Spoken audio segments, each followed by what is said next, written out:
नमस्कार साथियों। आज का हमारा टॉपिक है निबंध लेखन। निबंध कैसे लिखते हैं? ये एक कला होती है। किसी भी व्यक्ति के लेखन कौशल के मूल्यांकन की सबसे बेहतर कसौटी जो होती है और ठोस कसौटी जो होती है वो होती है निबंध। इसके माध्यम से हम किसी भी व्यक्ति के ज्ञान के बारे में हम पता कर सकते हैं, अनुभव के बारे में जान सकते हैं, उसकी सोच कैसी है इसके बारे में जान सकते हैं, उसके नजरिया जान सकते हैं और जो भी निबंध के अंदर विषय दिया होता है, विषय जो भी टॉपिक दिया होता है उसके प्रति उसका दृष्टिकोण क्या है उसके बारे में भी हम सही से जान सकते हैं, सही से परख सकते हैं। इसीलिए परीक्षाओं में परीक्षार्थियों से अक्सर किसी एक टॉपिक पर निबंध लिखने को प्रश्न पूछा जाता है, चाहे आपको कोई सा भी एग्जाम हो। जैसे कोई मान लीजिए स्कूल का एग्जाम हो, आप 6, 7, 8, 10th 12th में पढ़ते हैं, तब भी आपको निबंध पूछा जा सकता है। इसके अलावा कोई अगर बड़ी परीक्षाएं है, जितनी भी बड़ी परीक्षाएं हैं जिसमें आपको डिसीजन मेकिंग करना होता है, डिसीजन लेना होता है, उसमें निबंध अक्सर पूछी जाती है। जैसे आपने सुना होगा एक परीक्षा होती आरओ, एआरओ और फिर यूपीएससी या पीसीएस, कोई सी भी एक परीक्षा आप ले सकते हैं। हर परीक्षा में ज्यादातर क्या होता है, निबंध आपसे पूछा जाता है। इससे क्या है, जो जो अथॉरिटी है, जो संस्था है, वो आपके बारे में ये जान लेती है कि आपका दृष्टिकोण कैसा है, आप सोच कैसा पाते हैं, आपका डिसीजन मेकिंग कैसा है। इसीलिए एक प्रभावशाली निबंध लिखने के लिए क्या होता है, वो एक कला होती है और इसके पीछे कुछ तथ्य छिपे होते हैं, कुछ पॉइंट होते हैं जिस पर हमें विशेष ध्यान देना चाहिए। आज हम उसी के बारे में चर्चा करेंगे और जानेंगे कैसे हम निबंध को प्रभावशाली बना सकते हैं। तो शुरू करते हैं बिना समय बर्बाद किए। किसी भी व्यक्ति, जैसा कि यहाँ पर मैंने लिख दिया है, इसके बाद क्या है, इसमें जो मुख्य बिंदु आज के चैप्टर में वो होंगे। हम पहले से जानेंगे कि निबंध के अंग क्या क्या होते हैं, उसके बाद निबंध के प्रकार देखेंगे, उसके बाद निबंध लेखन करने का चरणबद्ध तरीका क्या होता है इसके बारे में जानेंगे और उसके बाद हम सबसे लास्ट में एक निबंध भी देखेंगे कि कैसे निबंध को हम बेहतर बना सकते हैं। एक एग्जाम्पल के माध्यम से एक लिखा हुआ निबंध देखेंगे। ज्यादा नहीं, 4, 5, 7 मिनट का ये चैप्टर है और आज इसमें समझ जाएंगे कि हम कैसे निबंध को बेहतर बना सकते हैं। क्योंकि मैंने बता दिया आपको, लेखन जो कला है, और कला क्या होता है, लेखन एक कला है और कला को हम प्रैक्टिस से अच्छा कर सकते हैं। सबसे पहले तो हम बात करते हैं निबंध के अंग की। तो हम बचपन से ही देखते आ रहे हैं कि निबंध के मुख्यतः 3 अंग होते हैं। पहला होता है भूमिका या प्रस्तावना। निबंध को शुरुआत जब करते हैं, जैसे कोई टॉपिक दिया हुआ है और उसके बारे में हम थोड़ी सी जानकारी देते हैं, उस टॉपिक के बारे में जो सबसे ऊपर एक स्टैंजा में जानकारी देते हैं उसको बोलते हैं प्रस्तावना या भूमिका बोलते हैं। उसके बाद मध्यभाग या इसको विषय विस्तार भी कहते हैं।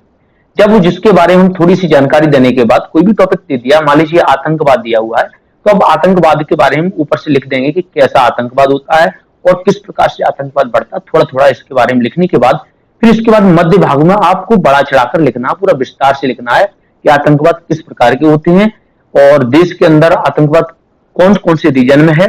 जैसे मान लीजिए जम्मू कश्मीर में आतंकवाद है तो वो कहां से पनपता है। इसके बाद आप मध्य प्रदेश में जाएंगे तो जंगलों के अंदर आतंकवाद मतलब टेरर फंडिंग होता है, उसके बारे में अलग जानकारी पाए। पूर्वोत्तर में चाइना से किस प्रकार से इन्वेशन हो रहा है उसके बारे में आप जानकारी प्राप्त करेंगे।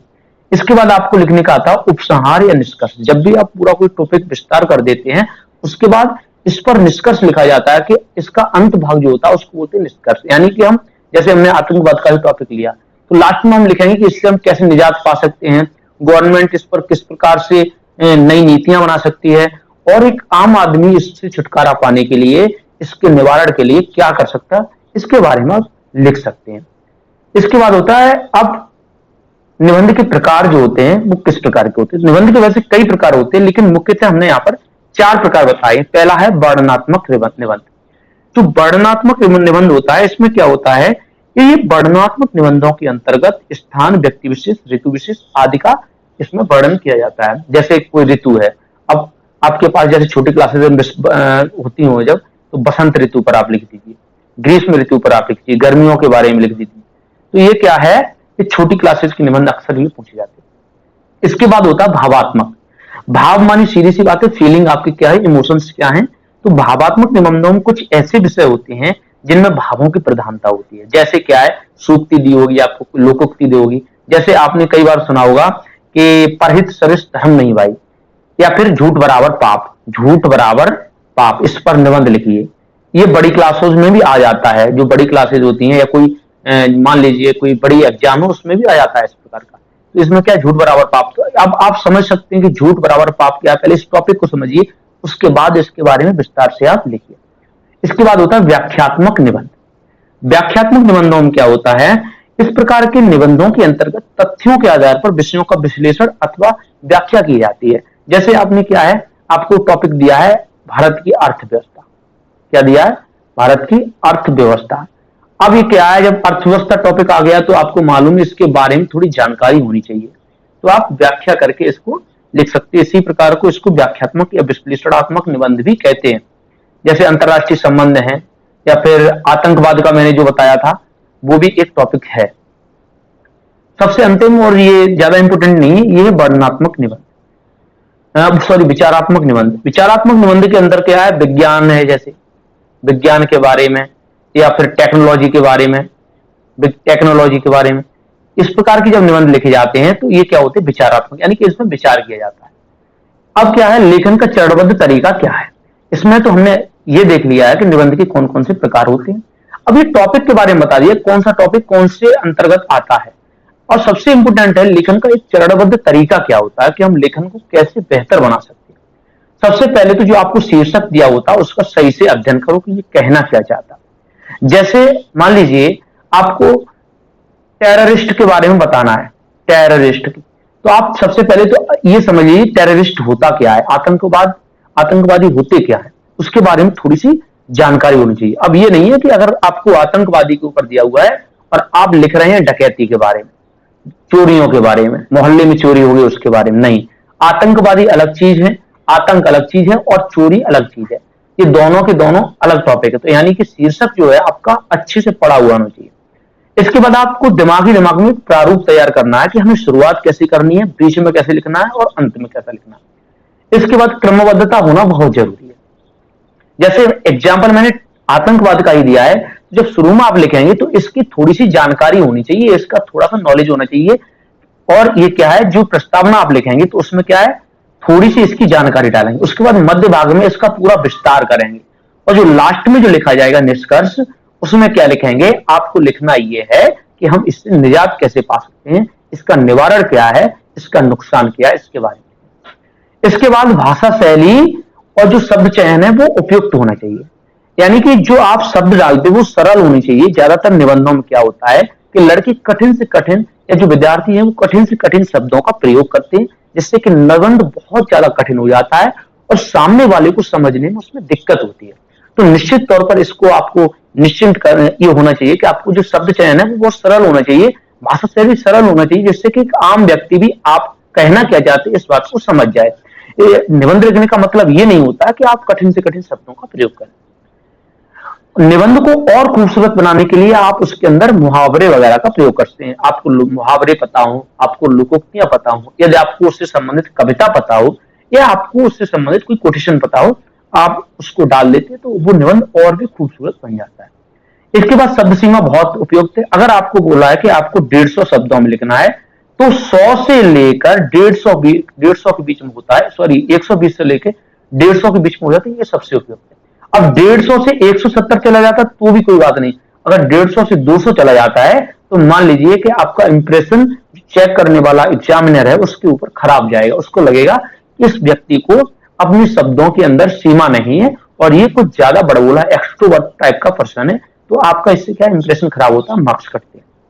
इसके बाद जो लास्ट में आप जो निष्कर्ष लिखते हैं वो ज्यादातर एग्जामिनर कंप्लीट पढ़ते हैं, मध्य भाग पढ़े या ना पढ़े, जो प्रस्तावना है वो और निष्कर्ष अक्सर मैक्सिमम जो एग्जामिनर्स हैं कंप्लीट पढ़ते हैं, इसलिए ये बहुत ज्यादा प्रभावशाली होना चाहिए।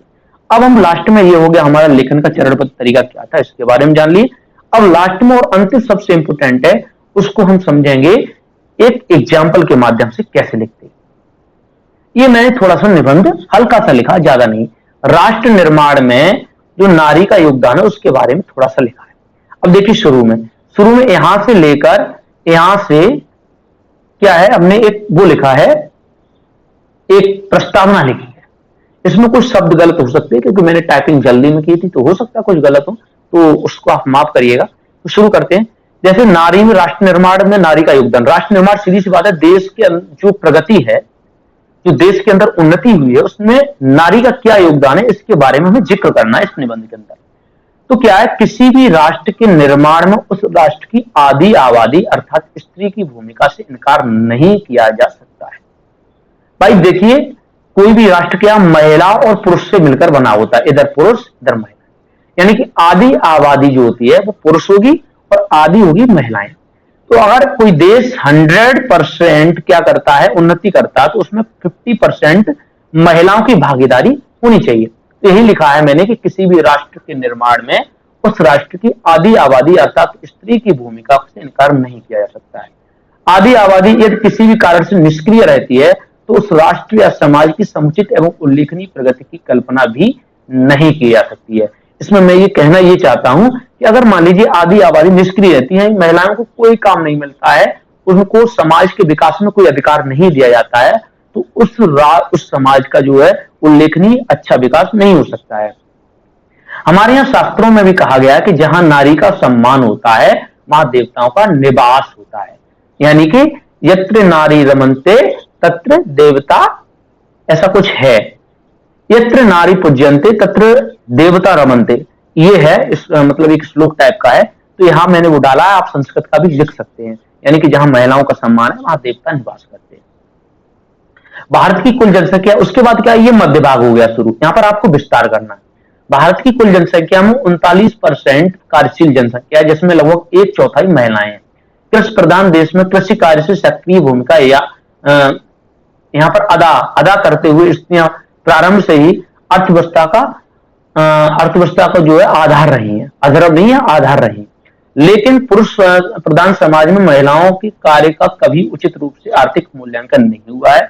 आधुनिक युग में समाज सुधारकों के प्रयासों एवं शिक्षा के प्रसार ने महिलाओं की स्थिति में धीरे धीरे सुधार लाना प्रारंभ किया है, जिसका परिणाम राष्ट्र के समुचित प्रगति के पथ पर, यहाँ पथ पर निरंतर अग्रसर होने के रूप में सामने आया है। तो ये थोड़ा सा हमने निबंध लिखने की कोशिश करी है, आप इसी प्रकार से बहुत बेहतर निबंध लिख सकते हैं। उम्मीद है आपको समझ में आया होगा कि निबंध को हम किस प्रकार से बेहतर बना सकते हैं। इसी के साथ साथ धन्यवाद, थैंक यू।